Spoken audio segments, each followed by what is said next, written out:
ایک مشکل سوال ہے، پتہ نہیں اس کا جواب آج تک دریافت ہوا ہے۔ پوچھا کہ میاں بیوی کے درمیان کامیاب ازدواجی زندگی کا کوئی نسخہ آپ کے علم میں اگر ہو تو؟ یہ ان کی بدزنی ہے، یہ کہتے ہیں کہ دریافت نہیں ہوا۔ بالکل دریافت ہو چکا ہے۔ دنیا کے تمام فلسفی حکماء سب اس بات پر بالکل متفق ہیں کہ تمام شوہر یہ تسلیم کر لیں کہ اصل میں شوہر وہ نہیں، بیویاں شوہر ہیں۔ امن و امان ہمیشہ کے لیے قائم ہو جائے۔ ریحان صاحب، اس سے قطع نظر بھی میں چاہتا ہوں تھوڑی آپ رہنمائی کیجیے گا۔ ہم یہ دیکھتے ہیں کہ جو ماڈرن سسٹم ہے، اسٹرکچر ہے، پرسنالٹی ڈیولپمنٹ ہوتی ہے، لوگوں کی اپنی ایمبیشنز ہیں، پیشنز ہیں، گولز ہیں، بیویاں بھی ایک پرسنالٹی لے کے آتی ہیں۔ ہمارے یہاں بالعموم جو ایک معاشرت ہے، بالخصوص پاکستان کی، بر صغیر کی، اس میں ان کی جو انڈیپینڈنٹ پرسنالٹی ہے اس کو اپریشیٹ نہیں کیا جاتا ہے، کانفلکٹ ہوتا ہے، ہمیشہ دبانے کی کوشش کی جاتی ہے۔ تو یہ مجھے بتائیے گا، اور خاص طور پہ یہ لوگوں نے پوچھا بھی ہے کہ یہ مرد حضرات ذرا غصے سے بات کرتے ہیں، تھوڑا سا ترشی ہو جاتی ہے، حکم بھی چلاتے ہیں، کچھ مینج کرنے کے لیے آپ کی کوئی زندگی اور تجربات کی روشنی میں آپ کو کوئی بہتر تجویز ہو سامنے؟ اس میں دیکھیے، سب سے پہلی چیز یہ ہے کہ یہ سمجھا جائے کہ نکاح کا انسٹیٹیوشن ہے کیا۔ یہ بات جان لینی چاہیے کہ یہ خدا کی اسکیم میں بندوں کی شرکت ہے۔ یعنی اللہ تعالیٰ چونکہ انسانوں کو پیدا اس طرح کر رہے ہیں کہ وہ آسمان سے 20-25 سال کی عمر میں نازل نہیں کیے جاتے، ایک ناتواں بچہ ہماری آغوش میں ڈال دیا جاتا ہے، وہ نہ اٹھ سکتا ہے، نہ بیٹھ سکتا ہے، نہ اپنی ضرورتیں پوری کر سکتا ہے۔ تو چونکہ خالق نے انسانی نسلوں کو پیدا کرنے کے لیے یہ طریقہ اختیار کیا ہے، تو اس کے لیے نکاح کا ادارہ بنایا گیا ہے۔ یعنی ایک مرد اور ایک عورت وہ در حقیقت جب یہ فیصلہ کرتے ہیں کہ وہ میاں بیوی بن کے رہیں گے، تو وہ اللہ کی اس اسکیم میں شامل ہونے کا فیصلہ کرتے ہیں۔ اگر آپ غور کریں تو اس سے بڑی کوئی عزت نہیں ہے کہ جو مل سکتی ہو۔ یعنی اس کائنات کا خالق جس نے زمین آسمان بنا دیے، وہ اپنی ایک مخلوق کو پیدا کرنے کے لیے ہمیں واسطہ بناتا ہے اور ہماری آغوش میں ڈال دیتا ہے ان کو، اور پھر کوئی 15-20 سال کم و بیش ماں کو بھی باپ کو بھی جدوجہد کر کے اس بچے کو اپنے پاؤں پر کھڑا کرنا ہوتا ہے۔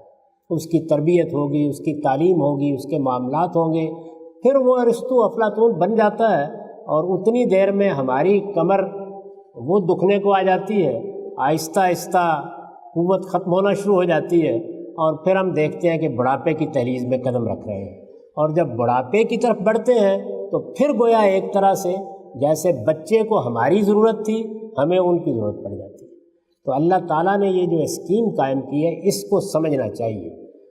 ہماری بدقسمتی یہ ہے کہ شادی بیاہ کو، جس میں ظاہر ہے کہ اللہ نے ایک کشش رکھی ہے مرد و عورت نے، ہم نے اس کو داستان محبت بنا لیا ہے۔ میرے نزدیک وہ شاعری کی حد تک ٹھیک ہے۔ شادی کے معاملے میں بہت حقیقت پسند ہونا چاہیے۔ یعنی یہ طے کریں کہ ہم ایک ذمہ دارانہ فیصلہ کر رہے ہیں، یہ زندگی بھر کا فیصلہ ہے، اس کے اثرات آئندہ نسلوں پر پڑنے ہیں، یہ ایک باقاعدہ ادارہ ہے جس میں ہم شریک ہو رہے ہیں، اس میں نظم اور ضبط کے ساتھ ہی زندگی بسر ہوگی۔ تو اگر اس ادارے میں مرد غلط رویہ اختیار کرے گا، اس کے نظم کو چلانے میں حدود سے تجاوز کرے گا، تو اس میں انتشار پیدا ہو جائے گا۔ اگر کوئی خاتون اس معاملے میں سرتابی کا رویہ اختیار کرے گی، تب بھی انتشار پیدا ہو جائے گا۔ تو کوشش کرنی چاہیے کہ جب آپ اس کی ابتدا کر رہے ہیں تو یہ مان کر کریں کہ عورتیں کوئی الگ مخلوق نہیں ہیں، وہ انسان ہیں اور برابر کی سطح پہ انسان ہیں۔ انسانی طور پر ان کو بھی اسی طرح کا شعور حاصل ہے جس طرح مردوں کو حاصل ہے۔ تو ایک باشعور مخلوق کے ساتھ جب آپ تعلق پیدا کر رہے ہیں تو سوچ کر، سمجھ کر، طے کر کے کریں۔ اللہ کے پیغمبر نے ہدایت کی تھی کہ آپ جس وقت نکاح کریں تو کچھ چیزیں تو اللہ تعالیٰ نے اصولی نوعیت کی بتا دی ہیں، لیکن اس میں دونوں کو طے کرنا چاہیے کہ وہ کیا شرائط منوا رہے ہیں، یعنی کیا چیزیں پیش نظر ہیں، طبیعت کیا ہے، مزاج کیا ہے، کون سی چیزیں گوارا ہیں، کون سی چیزیں گوارا نہیں ہیں، کن چیزوں کے معاملے میں دونوں کو ایک دوسرے کے معاملے میں محتاط رہنا ہے۔ اس میں کوئی حرج کی بات نہیں کہ ان کو تفصیل کے ساتھ موضوع بنایا جائے، ان کو طے کیا جائے، اور اس کے بعد یہ بڑا اقدام ہو۔ اور جب یہ اقدام ہو جائے تو اس کے بعد بھی ایک دوسرے کی شخصیت کو تسلیم کر لیں۔ اللہ تعالیٰ نے باٹا کے جوتے نہیں بنائے کہ ایک سانچے میں بن کر نکل آئیں گے۔ عورت کی اپنی شخصیت ہے، مرد کی اپنی شخصیت ہے۔ یہ طے کر لیں کہ یہ دو الگ الگ شخصیتیں ہیں جن کو چند اصولوں پر مل کر ایک اچھا گھر بنانا ہے۔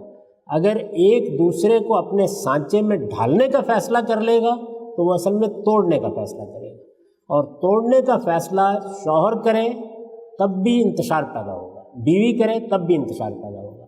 تو ایک دوسرے کی شخصیت کو تسلیم کر کے اس کی افتاد طبع کیا ہے، اس کا ذوق کیا ہے، اس کے سوچنے کا انداز کیا ہے، اس کی ضروریات کیا ہیں، وہ کن چیزوں کو جمالیاتی لحاظ سے پسند کرتی ہے یا شوہر پسند کرتا ہے، یہ بڑی جلدی معلوم ہو جاتا ہے۔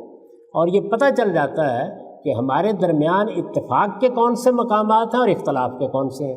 تو اگر آپ اتفاق اور اختلاف کے مقامات طے کر کے یہ فیصلہ کر لیں کہ ہم اتفاق کے مقامات پر خوش ہوں گے اور اختلاف کے معاملات کے اوپر جس طرح کے اچھے لوگ ان اختلافات کو گوارا کر کے بلکہ ان اختلافات کے ساتھ خوشی سے جینے کا فیصلہ کرتے ہیں، ہم بھی اسی طرح جئیں گے۔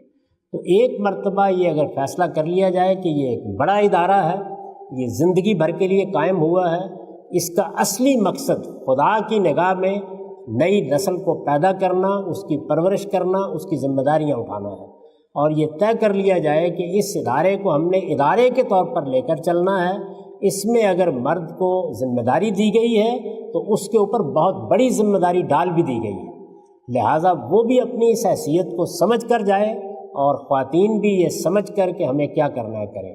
ہم جب شادی کرتے ہیں یا بیاہ کرتے ہیں تو اس وقت سب بہت خوش ہوتے ہیں، جبکہ یہ جو تلخ حقیقتیں ہیں ان کو زیر بحث بھی آ جانا چاہیے، ان پر گفتگو بھی ہو جانی چاہیے، ان میں ہر چیز کو آپ متعین کر کے چلیں گے، پھر بھی ہر چیز متعین نہیں ہو جائے گی، لیکن ممکن حد تک کوشش کرنی چاہیے کہ ایسا کر کے چلیں۔ اور بعد میں بھی اگر کوئی ناخوشگوار صورتحال پیش آ جائے تو سب سے بڑی چیز یہ ہے کہ کمیونیکیشن بہتر رکھیں، بات کریں۔ کسی چیز کے بارے میں اگر کوئی اختلاف پیدا ہو گیا ہے تو جس طریقے سے آپ باہر دنیا کو بتاتے ہیں کہ اختلافات پر اس طرح مہذب گفتگو ہونی چاہیے، اس کی روایت اپنے گھر میں بھی ڈالیں، بیٹھیں، بات کریں، چیزوں کا انالیسس کریں، اور دونوں ایک دوسرے کی شخصیت کی انڈیپینڈنس کو قبول کر کے اس ادارے کو قائم کریں۔